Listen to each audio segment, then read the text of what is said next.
બેચરાઢારમાં નર્મદા વિભાગના અધિકારીઓએ કાળી પટ્ટી ધારણ કરી પ્રતિક ઉપવાસ સાથે નોંધાવ્યો વિરોધ।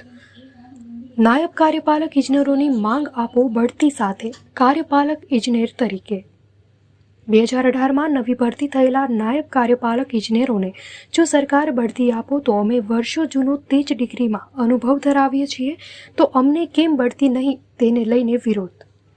2018માં સીધી ભરતી થયેલા નાયબ કાર્યપાલક ઇજનેરો સામે જ 2000, 2004, 2010, 2012 અને 13માં ભરતી થયેલા નાયબ કાર્યપાલક ઇજનેરો ઉતર્યા લડતમાં।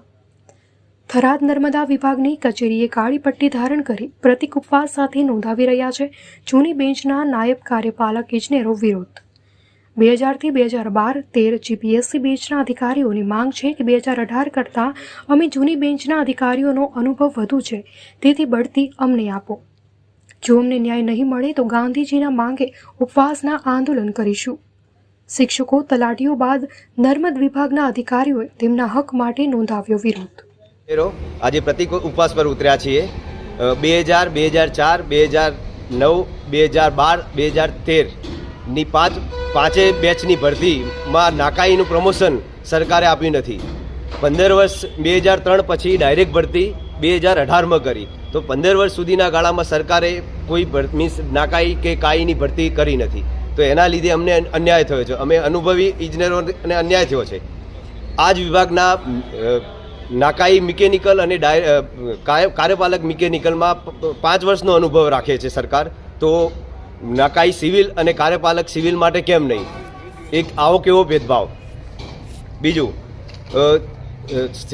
અમારા જે ઇરિગેશનના સ્ટ્રક્ચર હોય, ડેમ કે કેનાલ સ્ટ્રક્ચર છે કે એવી કોઈ એક્વાડક કે કોઈ સ્ટ્રક્ચર હોય, તો એમાં અનુભવી ઇજનેરની જરૂર હોય।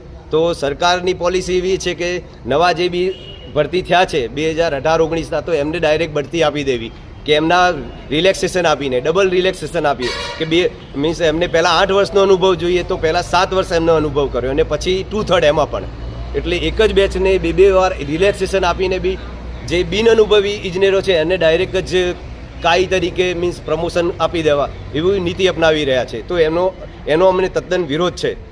એના માટે અમે અહીં આજ મળ્યા છીએ, પ્રતિક ઉપવાસ પર ઉતર્યા છીએ। અને આગળનો આપણો કાર્ય શું રહેશે? જે અકારાત્મક નહીં આવે તો ફરીથી આંદોલન કરીશું, ગાંધી ચિંધ્યા આંદોલન કરીશું। કેટલા દિવસનો વિરોધ? વિરોધ છે 2-3 દિવસ સુધી તો છે જ પ્રતિક ઉપવાસ, પછી આગળ જોઈએ સરકાર શું નીતિ અપનાવે છે।